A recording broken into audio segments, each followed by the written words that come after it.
नमस्कार, मी सरिता कौशिक. झिरो आवरमध्ये आपलं स्वागत. लोकशाहीचा सर्वात मोठा उत्सव लोकसभा निवडणूक. आज महाराष्ट्रातील लोकसभा निवडणूक संपली. देशात आणखी 2 टप्प्यांचं मतदान व्हायचंय. यंदाची लोकसभा राज्यातल्या राजकीय भविष्याला कलाटणी देणारी ठरणार आहे. 2 शिवसेना, 2 राष्ट्रवादी काँग्रेस, भाजप आणि काँग्रेस पक्ष असे 6 प्रमुख पक्ष मैदानात होते आणि प्रत्येकासमोर बरीच आव्हानं होती. महत्त्वाचं म्हणजे फक्त पक्षांसाठीच नव्हे, तर या निवडणुकीत अनेक नेत्यांचं अस्तित्वही पणाला लागलंय. आणि त्यामुळेच की काय, जागा वाटपाचा घोळ, उमेदवार निवडीचा गोंधळ, बंडखोरी, नाराजी, प्रचंड दावेदारी, पक्ष नेत्याशी निष्ठेचा कस, यातून महायुती आणि महाविकास आघाडी असे दोघांनाही मार्ग काढावा लागलाय. त्यातून मतदारांमध्येही कमालीचा गोंधळ, संभ्रम आणि संशय होता. त्यामुळेच की काय, इतर राज्याच्या तुलनेत राज्यात मतदानाचा टक्काही घसरल्याचं दिसलं. पहिल्या 3 टप्प्यात एकूण 63.71, 62.71 आणि 63.55% मतदान झालं. तर चौथ्या टप्प्यातही मतदान सर्वात कमी म्हणजे 62.21% नोंदवलं गेलं. आणि आता आज पार पडलेल्या 5व्या टप्प्यात संध्याकाळी 5 वाजेपर्यंत अवघ 48.66% मतदान झालंय. अद्यापही अनेक भागात मतदार रांगेत उभे असल्यामुळे 5व्या टप्प्यातील मतदानाची आकडेवारी वाढण्याची शक्यता आहे. आजच्या म्हणजे 5व्या टप्प्यात धुळे, दिंडोरी आणि नाशिकमध्येही मतदान झालंय. त्याशिवाय मुंबई उपनगरातील 10 जागांचा समावेश होता. इथे जास्तीत जास्त टसल ही उद्धव सेना विरुद्ध शिंदे सेना किंवा उद्धव सेना विरुद्ध भाजप अशी होती. निकालासाठी संपूर्ण देशालाच 4 जूनची प्रतीक्षा करावी लागणार आहे. त्यामुळे पुढचे 14 दिवस उमेदवारांसह प्रत्येक पक्षाच्या नेतृत्वाची धाकधूक सुरूच राहील. आज मुख्यमंत्री एकनाथ शिंदेंना बालेकिल्ला ठाणे राखण्यासह मुलगा श्रीकांतला कल्याणमधून जिंकवून आणण्याचं आव्हान आहे. तर मुंबईत उद्धव ठाकरेंना आपला ब्रँड कायम राहण्यासाठी उपनगरात मोठं यश मिळवावं लागणार आहे. सिटिंग उमेदवार बघितले तर मुंबईतील 10 जागांपैकी 2 उमेदवार उद्धव सेनेकडे, 5 भाजपा तर 3 उमेदवार शिंदे सेनेकडे आहेत. त्याच मतदानाचं प्रत्येक विभागवार विश्लेषण करायचं आहेच. मात्र त्याआधी पाहूयात आपला प्रश्न. आणि आपला प्रश्न पाहण्यासाठी आपण जाऊया आपल्या पोल सेंटरला. आजचा आपला प्रश्न सांगते, मुंबई महानगरातील 10 पैकी किती जागांवर महायुतीचा विजय होईल? एकाही नाही, 1 ते 4 जागा, 5 ते 9 की सर्व 10 जागांवर महायुतीचा विजय होणार, हे तुम्हाला सांगायचं होतं. मतदान कमी झालं म्हणजे त्याचे नक्की काय परिणाम होतात? तर सामान्यतः अशी मान्यता आहे की जेव्हा लोकांना द्वेषानं बदल करायचा असतो तेव्हा भरभरून मतदान होतं. जितकं कमी मतदान म्हणजे बदल घडविण्यासाठीचा निरुत्साह.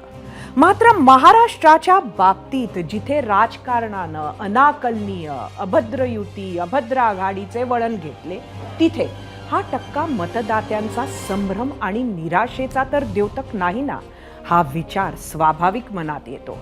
जसं आधी म्हटले तसे महाराष्ट्रात झालेली निवडणूक ही प्रत्येक राजकीय पक्षासाठी आणि राज्यासह देशातल्या प्रमुख नेत्यांसाठी आव्हानात्मक ठरली आहे.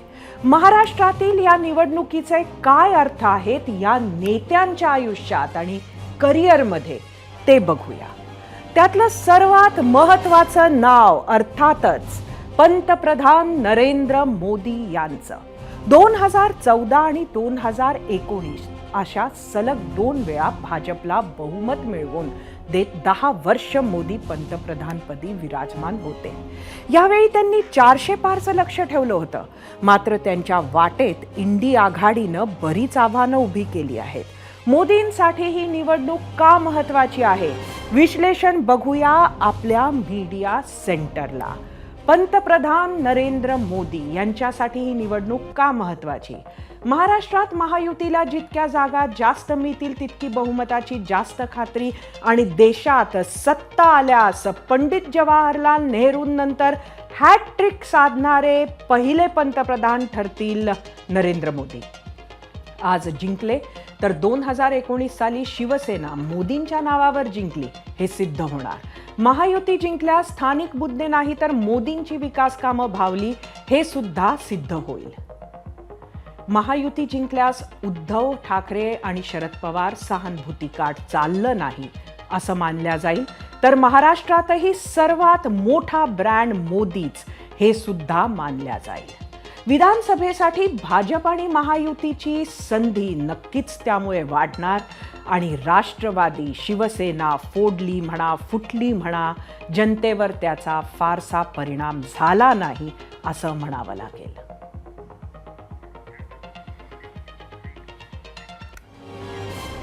दोन वर्षांपूर्वी एकनाथ शिंदे यांनी आयुष्यातली आणि राजकीय जीवनातली सर्वात मोठी जोखीम घेतली होती.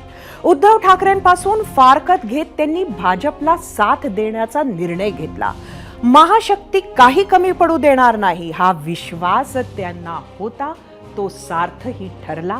हा सगळा अट्टाहास ज्यासाठी केला होता त्यातली पहिली परीक्षा महाविकास आघाडी सरकार पाडून महायुती सरकार आलं तेव्हाच एकनाथ शिंदे उत्तीर्ण झाले होते. आता त्यांची दुसरी परीक्षा या लोकसभेच्या निमित्तानं होणार आहे. मुख्यमंत्री एकनाथ शिंदेंसाठी ही निवडणूक का महत्त्वाची आहे त्यातले काही मुद्दे पाहूयात आणि परत एकदा जाऊया आपल्या मीडिया सेंटरला. ही निवडणूक एकनाथ शिंदेंसाठी का महत्त्वाची आहे? 15 पैकी जितक्या जास्त जागा जिंकतील तितकी असली शिवसेना कोणाची हा वाद मिटेल. बाळासाहेबांचा राजकीय वारसा कोणाकडे हे ठरवणारी ही निवडणूक. विधानसभेपर्यंत मुख्यमंत्री पद कायम राहण्याची शाश्वती वाढेल. सोबत आलेल्या शिवसैनिकांचा विश्वासही त्यामुळे वाढेल. विधानसभेसाठी जागा वाटपात त्यांचं वजन वाढेल. यावेळेला बरीच रस्सीखेच त्यांना करावी लागली होती. मुंबई महानगरपालिकेसाठी सुद्धा त्यांचं महत्त्व वाढेल. जागा वाटपात जास्त स्थान मिळेल. मोदी शहांचा विश्वास त्यांच्याबद्दलचा अजून वाढून आणि जागा कमी आल्या तर मात्र समोरील वाट त्यांच्यासाठी बिकट असेल.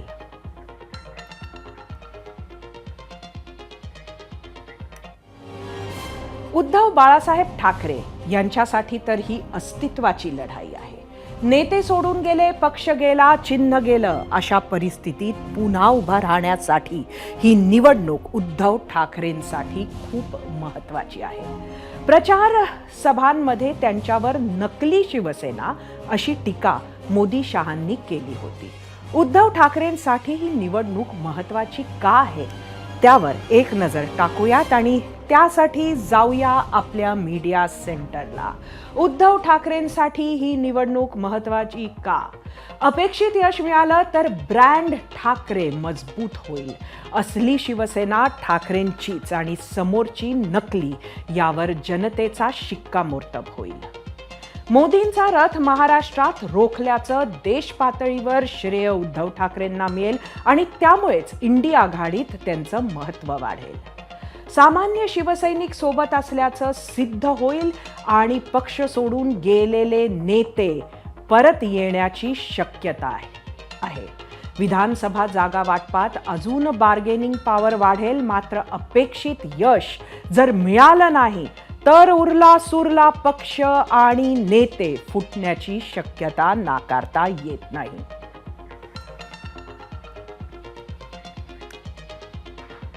नेत्यांच्या याच यादीत आणखी एक अत्यंत महत्त्वाचं नाव म्हणजे देवेंद्र फडणवीस. 2014 पासून महाराष्ट्र भाजप म्हणजे देवेंद्र फडणवीस असंच गणित राहिलंय. पक्षातल्या इतर नेत्यांचं महत्त्व कमी जास्त होत राहिलं, ते आत बाहेर होत राहिले, पण केंद्रस्थानी फडणवीसांचीच भूमिका होती. त्यांच्या निर्णयांना दिल्लीचं समर्थनही राहिलं आहे. आता बदललेल्या राजकीय स्थितीत भाजपाला राज्यात अपेक्षित यश मिळालं नाही तर त्याची जबाबदारी फडणवीसांवरच राहील. शिवाय महायुतीवरही त्याचा परिणाम होईल. एकनाथ शिंदे किंवा अजित पवार यांच्यासारखे महायुतीतले मुख्यमंत्री पदाचे प्रमुख दावेदार असतील वा पक्षांतर्गत विरोधक यांचं सुद्धा महत्त्व वाढेल. याशिवाय फडणवीसांसाठी ही निवडणूक किती निर्णायक ठरू शकते तेच पाहण्यासाठी जाऊयात आपल्या मीडिया सेंटरला आणि बघूया की ही निवडणूक फडणवीसांसाठी का महत्त्वाची आहे. महायुतीला जास्त जागा मिळाल्या तर नेतृत्व गुणांवर पुन्हा शिक्कामोर्तब होईल. भाजपला जितक्या जास्त जागा तितकं पक्षातील स्थान फडणवीसांचं मजबूत राहील. आगामी विधानसभेसाठी महायुतीचा मुख्य चेहरा बनण्याची शक्यता. लोकसभेप्रमाणे विधानसभेतही तिकीट वाटपाचे अधिकार त्यांचे वाढणार. विधानसभेसाठी जागा वाटपात भाजपचा वरचष्मा राहण्याची शक्यता. अपेक्षित यश मात्र जर मिळालं नाही तर पक्ष फडणवीसांसाठी पर्यायही शोधू शकतो, जे इतर राज्यांमध्ये होताना आपण बघितलं. पक्षातील तावडे, मुंडे, पाटील, शेलार या विरोधकांचा भाव त्यामुळे वधारू शकतो. पुन्हा मुख्यमंत्री पदाचा चेहरा बनण्याची शक्यता कमी होऊ शकते जर जागा कमी निवडून आल्या तर.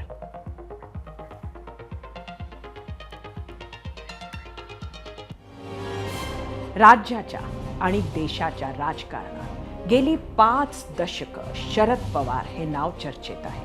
अनेक चढउतार पाहिले असले तरीही लोकसभा निवडणूक त्यांच्यासाठी सर्वात कठीण निवडणूक मानली जात आहे. पक्ष फुटला, परिवार दुरावला, मुलीच्या राजकीय भवितव्याचाही प्रश्न समोर उभा राहिला. सामान्य मतदार सहानुभूती दाखवत त्यांच्या मागे पुन्हा उभा राहतो की अजितदादांच्या रोखठोक निर्णयांच्या आणि विकास कामांच्या धडाक्याला जास्त पसंती देतो, हे या निवडणुकीचा निकाल ठरवणार आहे. एक प्रकारे अस्तित्वाची लढाई लढत असलेल्या शरद पवारांसाठी ही निवडणूक का महत्त्वाची आहे ते पाहण्यासाठी परत एकदा जाऊया आपल्या मीडिया सेंटरला. शरद पवारांसाठी ही निवडणूक महत्त्वाची का आहे? महाविकास आघाडीला जास्त जागा मिळाल्या तर शरद पवारांची जादू कायम, यावर शिक्कामोर्तब होणार. मोदींचे सर्वात मोठे विरोधक म्हणून त्यांची मान्यता वाढणार. जर आघाडीला बहुमत मिळालंच तर केंद्रात त्यांचं स्थान मानाचं असणार. पंतप्रधान पदाच्या प्रमुख दावेदारांमध्ये स्थान त्यांचं भक्कम होणार. सहानुभूती आणि उमेदवारांचं नियोजन हा फॉर्म्युला विधानसभेलाही कामी येणार. जर यश मिळालं नाही तर उरला सुरला पक्ष फुटण्याची शक्यता वाढणार. उरले सुरले नेते कार्यकर्ते अजितदादांकडे जाण्याची शक्यता खूप वाढणार.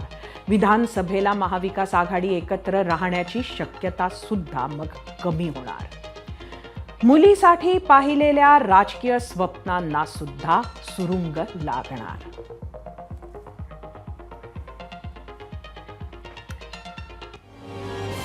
धाडसी राजकारणी अशीच अजित पवारांची ओळख आहे. आपल्या राजकीय आणि वैयक्तिक आयुष्यातील सर्वात मोठी जोखीम अजितदादांनी आत्ता घेतली आहे. काकांविरोधात बंड करत वेगळी चूल मांडली. भाजप सोबत जात सरकारमध्ये स्थानही मिळवलं.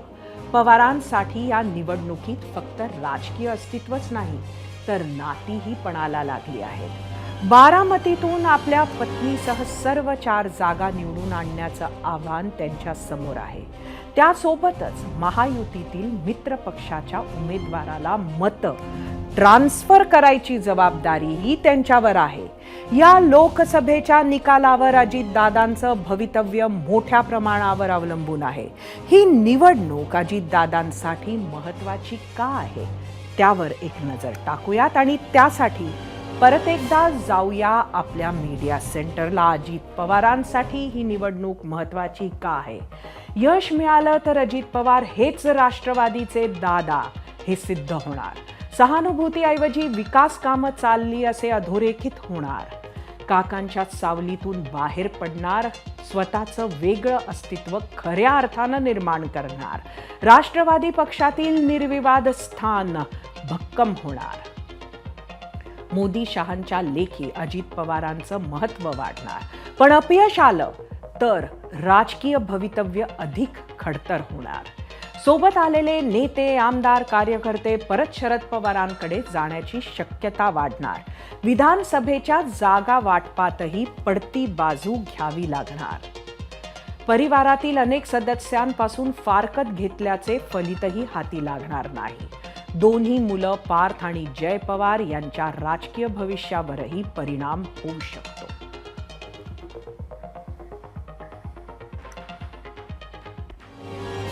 विरोधात असणारे पक्ष फुटणे ही जणू महाराष्ट्रात फॅशन झाली होती.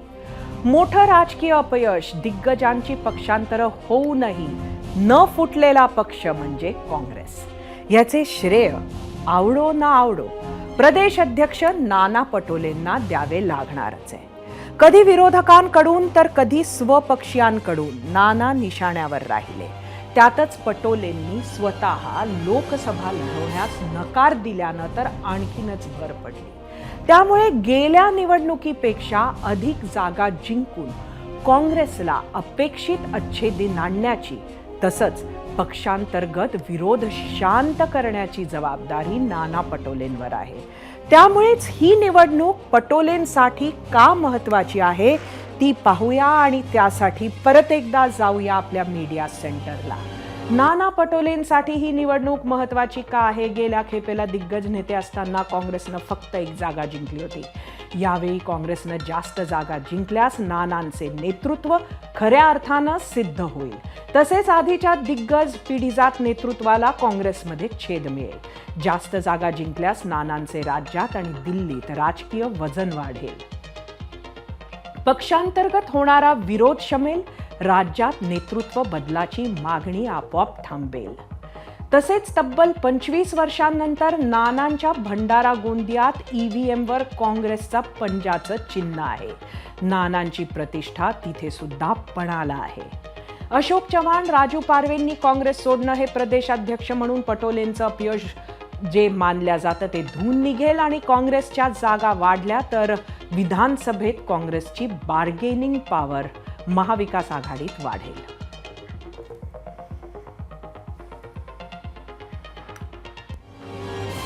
महाराष्ट्र नवनिर्माण सेना मनसे पक्षाचे अध्यक्ष राज ठाकरे. कधी समर्थन कधी विरोध करणाऱ्या राज ठाकरेंनी यंदा मोदींना बिनशर्त पाठिंबा दिला. महायुतीसोबत हातमिळवणी केली पण लोकसभा न लढवण्याचं ठरवलं. राज ठाकरेंची ही भूमिका सर्वांनाच बुचकळ्यात टाकणारी आहे. पण राज ठाकरेंना फडणवीस आणि मुख्यमंत्री यांच्या नंतर भाषणाला उभं करून नरेंद्र मोदींच्या मुंबई सभेत मानाचे स्थान देऊन काही इक्वेशन्स नक्कीच बदललेल्या आहेत. उमेदवार उभे केले नसले तरीही राजसाठी ही निवडणूक का महत्त्वाची आहे त्यातील काही मुद्द्यांवर नजर टाकूयात. जाऊया मीडिया सेंटरला. राज ठाकरेंसाठी ही निवडणूक महत्त्वाची का आहे? विधानसभेत महायुतीची ताकद पाठीशी उभी राहील. जागा लढवण्यापेक्षा जागा जिंकण्यावर विधानसभेत मनसेचा अधिक भर राहील. राज ठाकरे हा ब्रँड अजून मोठा होईल तर मनसेला नवसंजीवनी मिळेल. अनेक निष्ठावंतांना राज ठाकरे अखेर न्याय देऊ शकतील. राज्यात कधीही सत्तेत न राहिलेल्या मनसेला पहिल्यांदा सत्ताही चाखता येऊ शकते.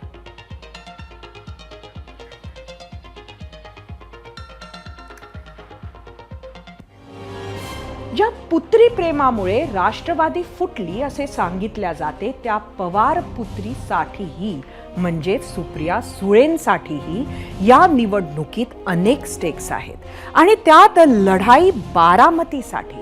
त्यामुळे ही निवडणूक सुप्रिया सुळेंच्या राजकीय भविष्यासाठीही अत्यंत महत्त्वाची. अशाच काही महत्त्वाच्या मुद्द्यांवर नजर टाकण्यासाठी जाऊया आपल्या मीडिया सेंटरला. सुप्रिया सुळेंसाठी ही निवडणूक का महत्त्वाची? शरद पवारांच्या राजकारणाची वारसदार होण्यास समर्थ हा विश्वास त्या जिंकल्यास देऊ शकतील. बारामतीच्या राजकारणाचा नॅरेटिव्ह त्या बदलू शकतील. बारामती जिंकल्यास सुळेंचं नेतृत्व हे राज्य पातळीवर अजून पुढे येईल.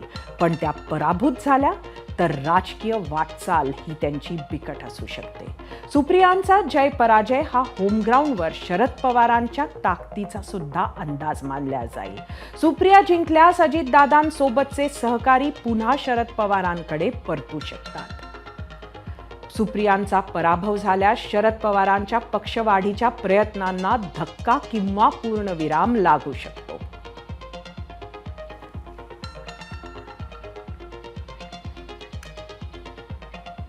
महाराष्ट्राच्या लोकसभेच्या रणांगणात जातीय राजकारण, हिंदुत्व, राजकीय आरोप प्रत्यारोपांच्या फैरी झडल्या. विशेषतः भाजपनं ही निवडणूक म्हणजे मुलाबाळाचे भविष्य सुरक्षित करण्यासाठी असल्याचा प्रहार केला आणि टार्गेटवर होते उद्धव ठाकरेंचे सुपुत्र आदित्य ठाकरे.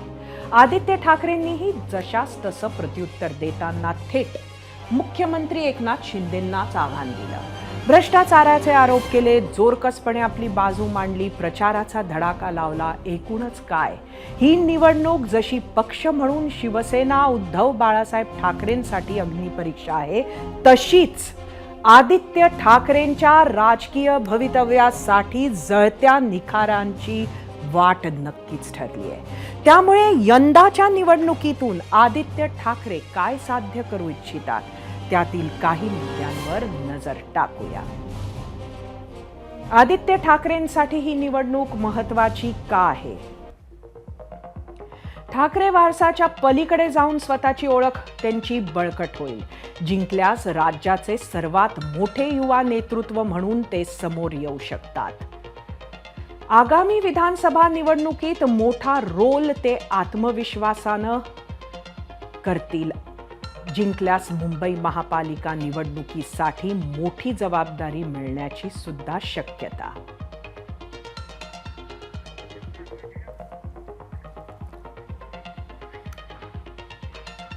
याचबरोबर राज्यात अनेक नेत्यांसाठी ही लोकसभा निवडणूक महत्वाची ठरली आहे किंवा ठरणार आहे. त्यांच्याविषयी आपण चर्चा करणार आहोतच. मात्र आता वेळ झाली आहे आजच्या प्रश्नावर तुम्ही दिलेल्या प्रतिक्रिया पाहण्याची, आणि त्यासाठी जाऊया आपल्या मीडिया सेंटरला. आजचा आपला प्रश्न, मुंबई महानगरातील 10 पैकी किती जागांवर महायुतीचा विजय होईल? सोशल मीडियावर काय आल्या आहेत प्रतिक्रिया बघूया. एक्स वरून गोविंद परब, मोदी लाटेचा करिश्मा आजही महानगरांमध्ये आहे, त्यामुळे महानगरातील महायुतीचे सर्व उमेदवार प्रचंड मताधिक्यानं विजयी होतील. युट्यूब वरून सुयश पालवे, पियुष गोयल यांची सीट सोडली तर बाकी सगळीकडे महायुतीचा सुपडा साफ झाला आहे असे वाटते. युट्यूब वरून किशोर गव्हारे, 4 जागांवर महायुती येईल असे वाटते.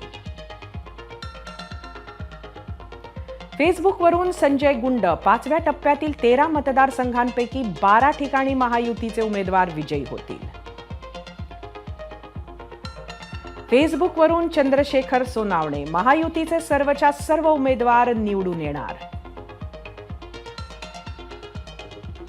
फेसबुकवर अर्जुन राऊत, महायुतीच्या फक्त 2 जागा येतील, बाकी महाविकास आघाडीच्या जागा येतील. इंस्टाग्रामवरून प्रवीण, परिवर्तनाचे वारे वाहू लागले आहे. इंस्टाग्रामवरून रफिक मुकादम, महाविकास आघाडीच्या सर्व जागा येणार. एबीपी माझा, उघडा डोळे बघा नीट.